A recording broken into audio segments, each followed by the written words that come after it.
Last Thanksgiving, my aunt pulled me aside in the kitchen. She squeezed my arm and whispered, "I am so sorry for everything you put your brother through." He told us about the money. I stood there holding a casserole dish, completely frozen.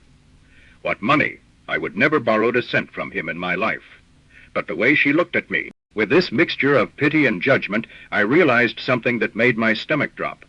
My brother had been telling people stories about me.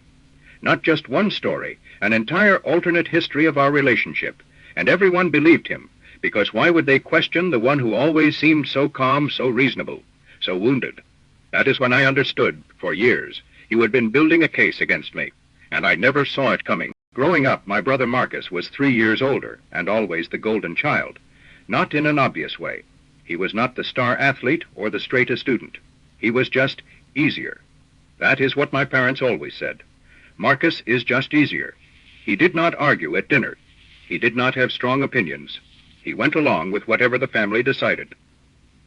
I was the difficult one, apparently. The one who asked too many questions, who pushed back, who had to understand why before doing something. Looking back, I can see the first red flags, though at the time they seemed like nothing. When I was 14 and he was 17, I caught him going through my room. He said he was looking for a charger.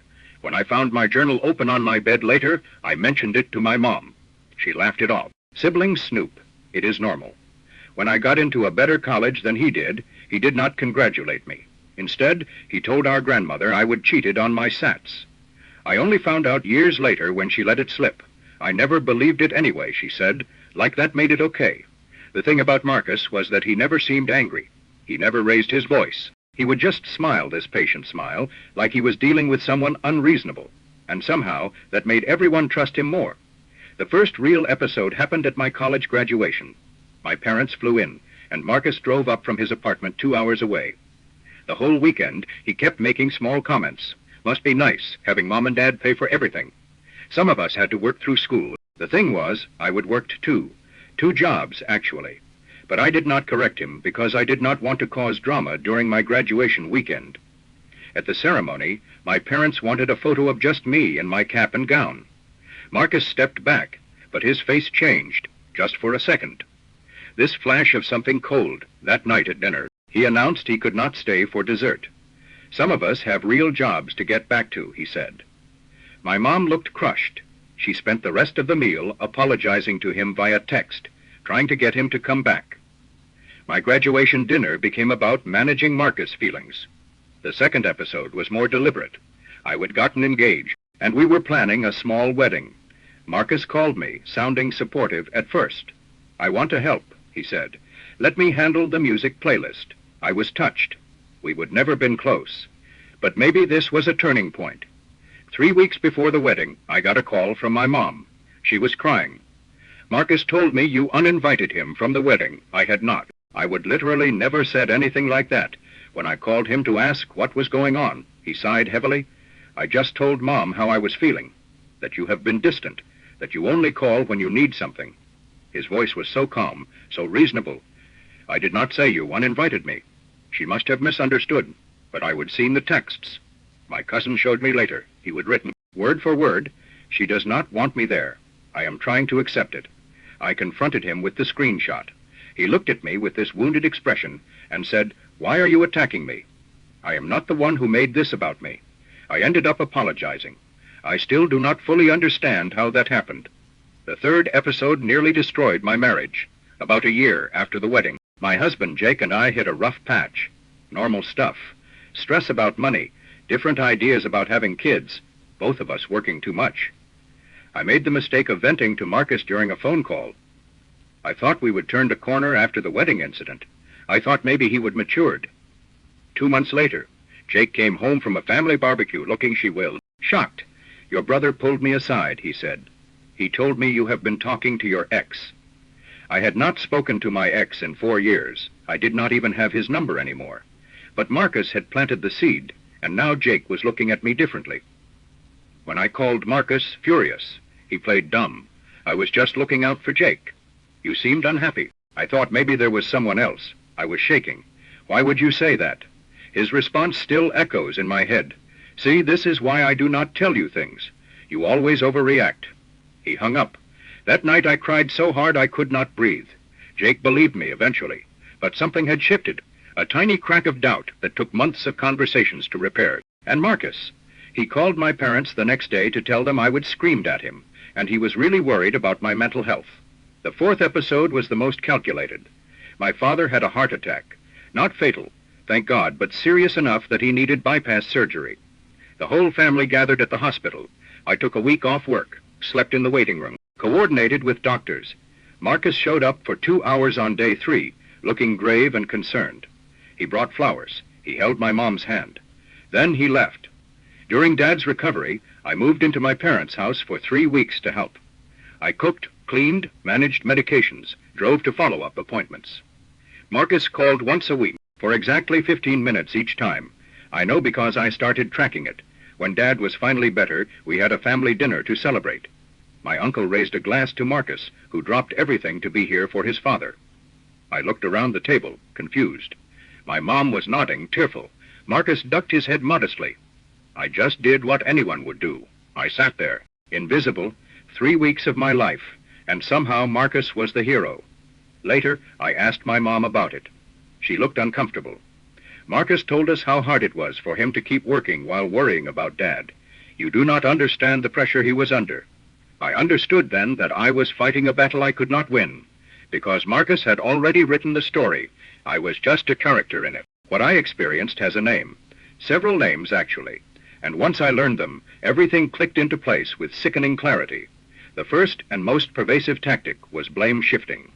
This is when someone refuses to take responsibility for anything, ever, and instead redirects all accountability onto others.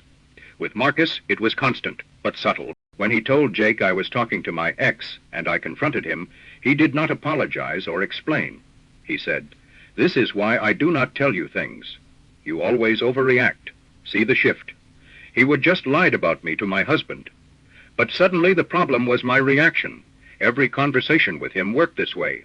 If I brought up something he had done, by the end of the conversation, I was apologizing. He never admitted wrongdoing because in his narrative, there was no wrongdoing. Only my inability to handle things gracefully. The red flag I missed for years. I was constantly apologizing for being upset about things he had done. If you are always the one saying sorry, ask yourself who is actually causing the harm. The second tactic was baiting. This is when someone deliberately provokes you, waits for you to react, then uses your reaction against you. Marcus was a master at this. Those comments at my graduation, "Must be nice having Mom and Dad pay for everything," were designed to get under my skin. He would deliver them casually, often in front of others, with a slight smile. If I responded with any frustration, he would look surprised. Wounded even. I was just making conversation. I do not know why you are so defensive. The goal of baiting is to make you look like the unstable one. You end up seeming angry and irrational while they remain calm and bewildered. The red flag. If someone consistently says things that hurt you and then acts confused about why you are upset, they know exactly what they are doing. Pay attention to the pattern, not the individual incidents. The third tactic was moving goalposts. This is when someone constantly changes the criteria for approval or acceptance, so you can never actually succeed. With Marcus, no matter what I did, it was not enough, or it was not the right thing. I worked through college, but he focused on the tuition my parents helped with. I took care of our father for weeks, but Marcus' 15-minute phone calls somehow counted more because of his pressure. When I tried to include him in my wedding, I was still distant. The goalposts moved constantly, and I exhausted myself trying to reach them. The red flag, if your achievements are never acknowledged or are immediately followed by "yeah, but," stop running the race. The finish line does not exist. The fourth and most damaging tactic was the smear campaign. This is the systematic destruction of someone, his reputation through lies, half-truths, and playing the victim. Marcus had been running a smear campaign against me for years, and I had no idea. The sat cheating story he told our grandmother. The wedding uninvitation he manufactured. The fictional affair he invented for Jake. The narrative that I was difficult, unstable, selfish. By the time my aunt confronted me about the money at Thanksgiving, money that did not exist, I realized the scope of it.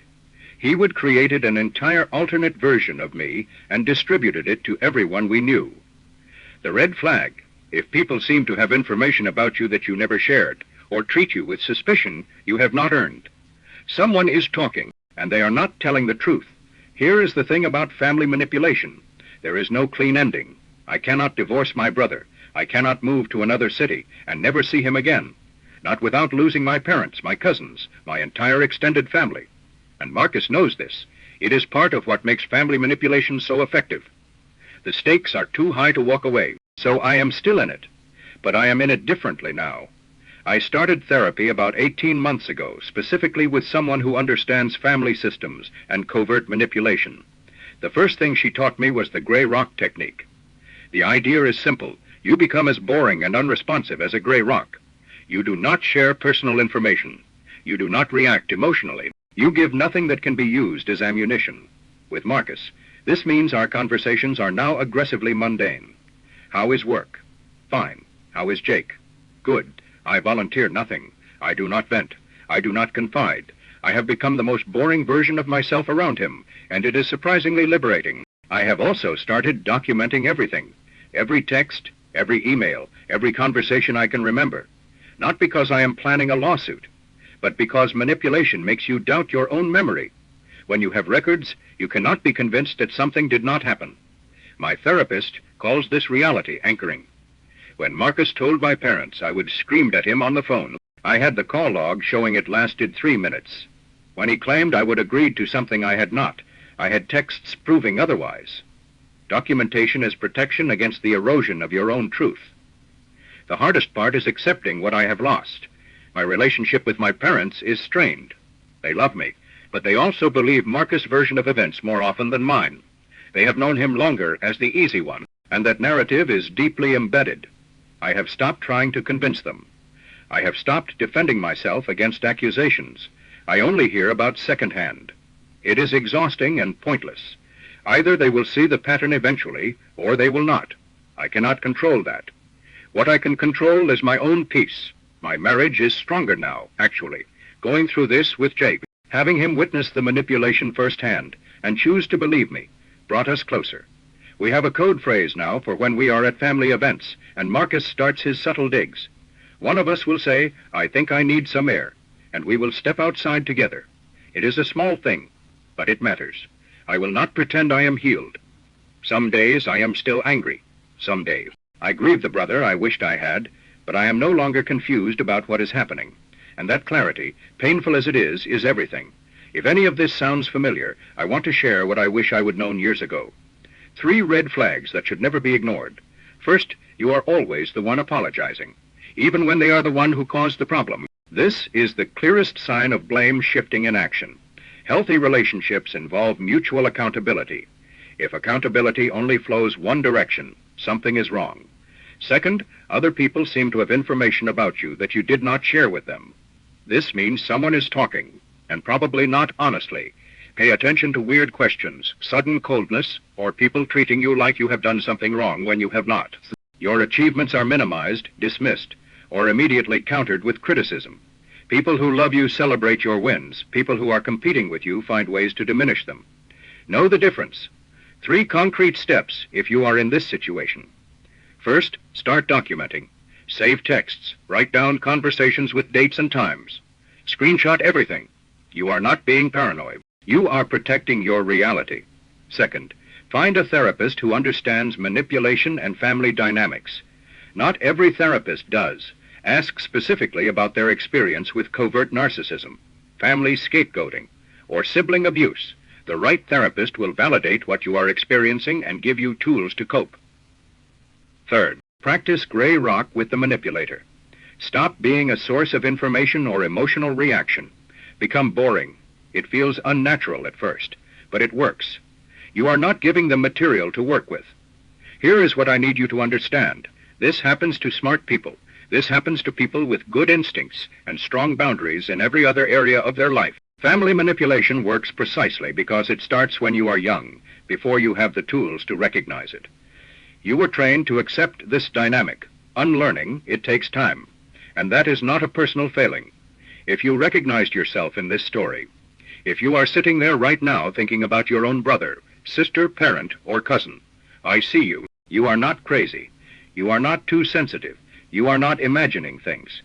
The confusion you feel is manufactured, and the fact that you are questioning it at all means you are already starting to break free. Leave a comment if you want to share your experience. Sometimes just writing it down helps, and if you are not ready to share, that is okay too. Just know you are not alone in this.